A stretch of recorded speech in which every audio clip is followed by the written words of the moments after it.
രാവിലെ വരും ദിവസങ്ങളിലും സഭയിലുണ്ടാവും.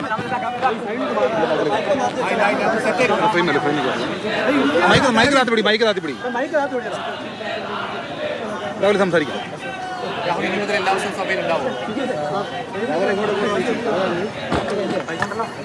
ആദ്യമേ തന്നെ പ്രിയപ്പെട്ട മാധ്യമ സുഹൃത്തുക്കളോട് പറയാനായിട്ടുള്ളൊരു കാര്യം, നിങ്ങൾ വാർത്തകൾ കൊടുക്കുന്ന സമയത്ത് നിങ്ങൾക്ക് ഇഷ്ടമുള്ള പൂർണ്ണമായ സ്വാതന്ത്ര്യമുണ്ട്.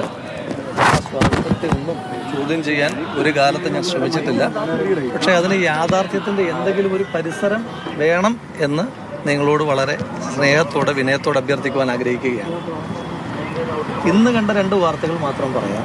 ഒന്ന്, നിങ്ങൾ കൊടുത്തൊരു വാർത്ത നേതൃത്വത്തെയും പാർട്ടിയും ധിക്കരിച്ച് രാഹുൽ നിയമസഭയിലേക്ക് എന്നാണ് പറഞ്ഞത്. ഒന്ന്, ഏതെങ്കിലും കാലത്ത് പാർട്ടി അനുകൂലമായതോ വ്യക്തിപരമായി പ്രതികൂലമായതോ തീരുമാനം എടുക്കുമ്പോൾ ആ തീരുമാനത്തെ ധിക്കരിക്കുവാനോ ലംഘിക്കുവാനോ ഒരു കാലത്തും ശ്രമിച്ചിട്ടുള്ളൊരു കോൺഗ്രസിൻ്റെ പ്രവർത്തകനല്ല ഞാൻ. അപ്പം ഇപ്പോഴും സസ്പെൻഷനിലാണെന്ന് പറഞ്ഞാലും ഞാൻ പരിപൂർണമായി പാർട്ടിക്ക് വിധേയനായി മാത്രം പ്രവർത്തിക്കുന്ന ഒരാളാണ്.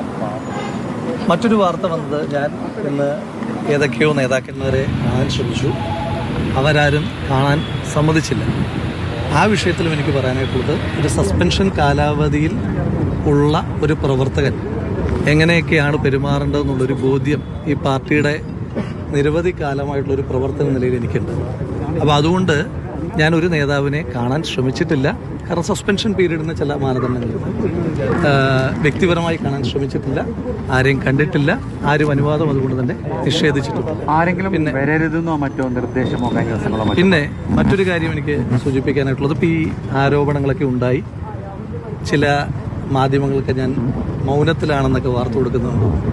ഈ ആരോപണം വന്ന് തൊട്ടടുത്ത ദിവസം തന്നെ വളരെ വിശദമായ മാധ്യമ സമ്മേളനം നടത്തിയ ആളാണ് ഞാൻ. അത് കഴിഞ്ഞ് പിന്നെയും എനിക്ക് കുറച്ച് കാര്യങ്ങൾ കൂടി പറയണമെന്ന് തോന്നിയപ്പോൾ അത് ഞാൻ പിന്നെയും മറ്റൊരവസരത്തിൽ അതിനകത്തും ക്ലാരിഫിക്കേഷൻ വരുത്തിയ ആളാണ് ഞാൻ. ഇപ്പോൾ ഇതിനകത്ത് ഒരു അന്വേഷണം നടക്കുകയാണ്. ആ അന്വേഷണ സംഘത്തിൻ്റെ സാങ്കേതികത്വത്തിലേക്കൊന്നും ഞാൻ കടക്കുന്നില്ല ഇപ്പോൾ. പക്ഷേ നിങ്ങൾക്കൊരു കാര്യം ഉറപ്പുള്ളത്, ഈ ഇടതുപക്ഷ സർക്കാരിനെതിരെ ആദ്യമായി സമരം ചെയ്തപ്പോൾ 18ാമത്തെ വയസ്സിൽ ജയിലിൽ പോയ ആളാണ് ഞാൻ. പക്ഷേ ഏറ്റവും കൂടുതൽ കാലം ജയിലിൽ പോയത് പിണറായി വിജയൻ സർക്കാരിൻ്റെ കാലത്താണ്. അപ്പോൾ ആ അന്വേഷണത്തിൽ നിങ്ങൾക്ക് ഒന്നുറപ്പിക്കാം, എനിക്ക് യാതൊരു വിധമായ ആനുകൂല്യം കിട്ടുന്ന അന്വേഷണമല്ല.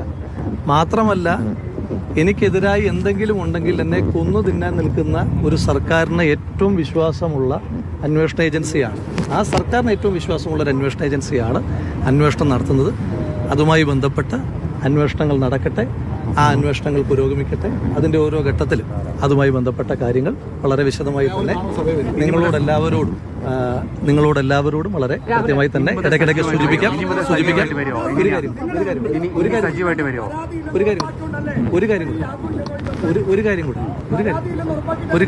ഒരു കാര്യം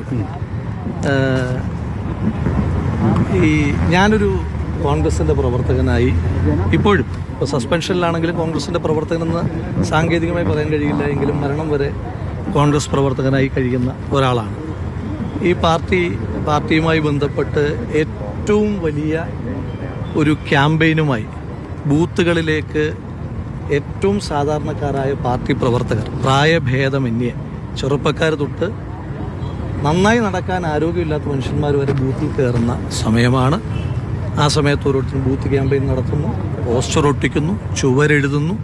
അതുപോലെ തന്നെ സമരങ്ങൾ, ഏറ്റവും ശക്തമായ സമരങ്ങൾ. ഇന്ന് പോലും KSUവിൻ്റെ DG ഓഫീസിലേക്കുള്ള മാർച്ച് നടക്കുന്നു.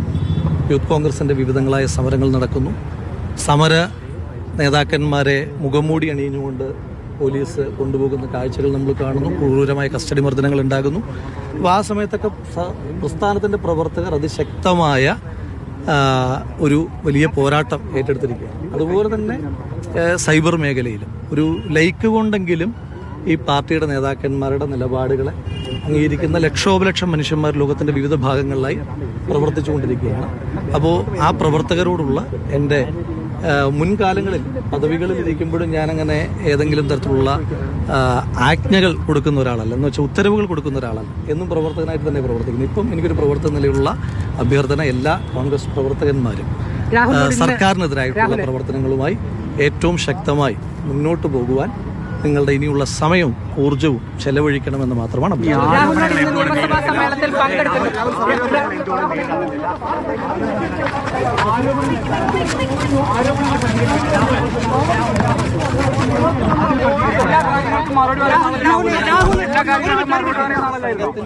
രാഹുലിന് പറയാനുള്ളത് രാഹുൽ എന്നും പറയുന്നുണ്ട് എങ്കിൽ പക്ഷെ രാഹുൽ പ്രധാനമായും പറയേണ്ടത് പുറത്തു വന്ന ഓഡിയോയെ കുറിച്ചാണ്. അതിലൊരു വിശദീകരണം രാഹുൽ നൽകും. അതൊന്ന് പറയും. അന്വേഷണ സംഘത്തിന്റെ പരിധിയിലിരിക്കുന്ന കാര്യങ്ങൾ, ആ പരിധിയിലിരിക്കുന്ന ഞാൻ പറഞ്ഞു ഒരു അന്വേഷണം നടന്നുകൊണ്ടിരിക്കുകയാണ്. ആ അന്വേഷണ സംഘത്തിന്റെ പരിധിയിലിരിക്കുമ്പോൾ അത്തരം കാര്യങ്ങൾ ഡയറക്റ്റ് ചോദിക്കാം. ആ ഓഡിയോ രാഹുലിന്റെ ആണോ? ആ ഓഡിയോ രാഹുലിന്റെ ആണോ? അല്ലോ? Yes or no? Yes or no? ആ ഓഡിയോ രാഹുലിന്റെ ആണോ? എങ്ങനെ പിടിക്കും?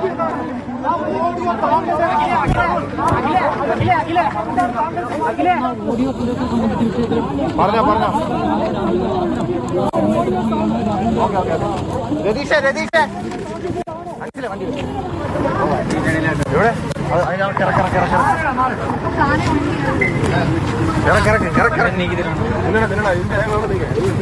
ശക്കലം ബാക്ക് എടുത്തേനോ ചേട്ടാ?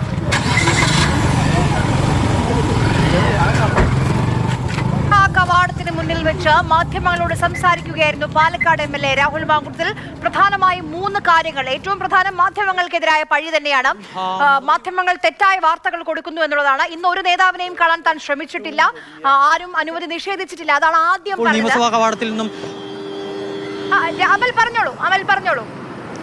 ആര്യ, നിയമസഭാ കവാടത്തിൽ നിന്നും രാഹുലിന്റെ വാഹനം ഇപ്പോൾ പുറത്തേക്ക് കടന്നു പോയിട്ടുണ്ട്. അടൂർ ഭാഗത്തേക്കാണ് വാഹനം പോകുന്നത്. രാഹുലിന്റെ ഒരു ബന്ധുവീട് കിളിമാനൂരുണ്ട്. ഒരുപക്ഷെ അവിടേക്കായിരിക്കാം പോകുന്നത്. അല്ലെങ്കിൽ നേരത്തെ പോയതുപോലെ വീണ്ടും MLA ഹോസ്റ്റലിലേക്ക് തന്നെ പോകുമോ എന്നുള്ള കാര്യം ഇനിയിപ്പോൾ വ്യക്തത വരേണ്ട കാര്യമാണ്. ആ ചോദ്യത്തിന് രാഹുൽ വാഹനം കടന്നു പോകുമ്പോഴും ആവർത്തിച്ച് ചോദിച്ചു, പക്ഷേ ആ കാര്യത്തിന് മറുപടി പറയാൻ തയ്യാറാകുന്നില്ല. നാളെയും രാഹുൽ സഭയിൽ ഉണ്ടാകും എന്നുള്ളത് തന്നെയാണ് രാഹുലിനൊപ്പമുള്ളവർ വ്യക്തമാക്കുന്നത്. രാഹുൽ ആ വിഷയത്തിൽ വ്യക്തമായി തന്നെ ചോദിക്കുന്നുണ്ട് പലവട്ടം, പക്ഷേ രാഹുൽ അതിന് മറുപടി പറയുന്നില്ല. പ്രതിപക്ഷ നേതാവുമായി ബന്ധപ്പെട്ട് എന്തെങ്കിലും തരത്തിലുള്ള ആശയവിനിമയം നടത്തിയിരുന്നോ, പ്രതിപക്ഷ നേതാവിന് എതിർപ്പുണ്ട് എന്നുള്ള തരത്തിൽ വരുന്ന വാർത്തകൾ ശരിയാണോ തുടങ്ങിയ പല ചോദ്യങ്ങളും ഉയർന്നിരുന്നു. പ്രതിപക്ഷ നേതാവിന്റെ ക്യാമ്പിൽ നിന്നും കൃത്യമായി തന്നെ അത്തരം വിവരങ്ങൾ വരുന്നുമുണ്ട്. അപ്പോൾ എന്തുകൊണ്ടാണ് രാഹുൽ ആ വിഷയത്തിലൊന്നും മറുപടി പറയാത്തതെന്ന ചോദ്യം പലവട്ടം ഉണ്ടായി. പക്ഷേ അതിനോടൊന്നും സംസാരിക്കാൻ രാഹുൽ തയ്യാറാകുന്നില്ല. എന്തായാലും രാഹുൽ ഇപ്പോൾ അടൂർ ഭാഗത്തേക്ക് എന്ന് പറയുമ്പോൾ കൊല്ലം ഭാഗത്തേക്ക് കടന്നു പോയിട്ടുണ്ട്. ഒരുപക്ഷെ കിളിമാനൂരിലെ ആ വീട്ടിലേക്കായിരിക്കാം പോയിരിക്കുക. എന്തായാലും നാളെ രാഹുൽ സഭയിലുണ്ടാകും. നാളെ രാഹുൽ സഭയിലുണ്ടാകുമ്പോൾ ഈ ഭരണപക്ഷത്തു നിന്നും എന്തെങ്കിലും തരത്തിലുള്ള ആരോപണങ്ങൾ ഉയർന്നാൽ, വ്യക്തിപരമായി ഇപ്പോൾ ഉയർന്നു വന്നിരിക്കുന്ന ആരോപണങ്ങൾ അത്യന്തം ഗുരുതരമായ ആരോപണങ്ങൾ, ആ ആരോപണങ്ങളെ ഏത് വിധത്തിൽ രാഹുൽ പ്രതിരോധിക്കും എന്നുള്ളതിൻ്റെ ഒരു എന്ത് പറയണം എന്നുള്ളതിൻ്റെ ഒരു രത്നച്ചുരുക്കമാണ് രാഹുൽ ഇപ്പോൾ മാധ്യമങ്ങൾക്ക് മുന്നിലും പറഞ്ഞു വെച്ചത്.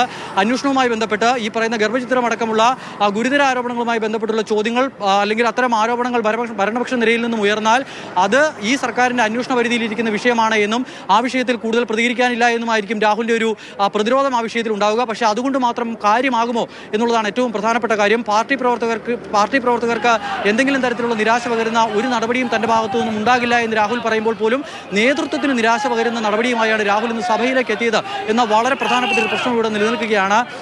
ഈ വന്ന പ്രതിപക്ഷ നേതാവിനും അതോടൊപ്പം തന്നെ മറ്റു ചില നേതാക്കൾക്കുമെല്ലാം രാഹുൽ സഭയിലേക്ക് എത്തുന്നതിൽ കടുത്ത അതൃപ്തിയുണ്ട് എന്നുള്ള വാർത്തകളുണ്ട്. ആ വാർത്തകൾ എല്ലാം നിഷേധിക്കുന്നു. ഞാൻ അത്തരമൊരു വാർത്തയേ ഇല്ല, എന്ത് വാർത്തയും കൊടുക്കാനുള്ള സ്വാതന്ത്ര്യം മാധ്യമങ്ങൾക്കുണ്ട്, അങ്ങനെ കൊടുക്കുന്നതിൽ തെറ്റില്ല. പക്ഷേ അതിൽ വസ്തുതയുടെ ഒരു അംശമെങ്കിലും ഉണ്ടാകണം എന്നുള്ളതൊക്കെ രാഹുൽ പറയുന്നുണ്ടെങ്കിൽ കൂടി അത്തരത്തിലുള്ള അതൃപ്തി ഉണ്ട് എന്നുള്ള കാര്യത്തിൽ യാതൊരുവിധ തർക്കവുമില്ല.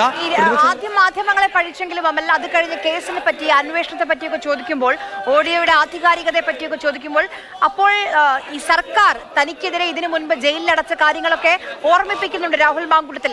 രാഹുലിന്റെ കോൺഫിഡൻസിന് ആധാരം ഇതുവരെ പരാതിക്കാരികളിൽ ആരും മൊഴി നൽകിയിട്ടില്ല, പരാതിയുമായി മുന്നോട്ട് വന്നിട്ടില്ല എന്നുള്ളതാണ് രാഹുലിന്റെ കോൺഫിഡൻസ്.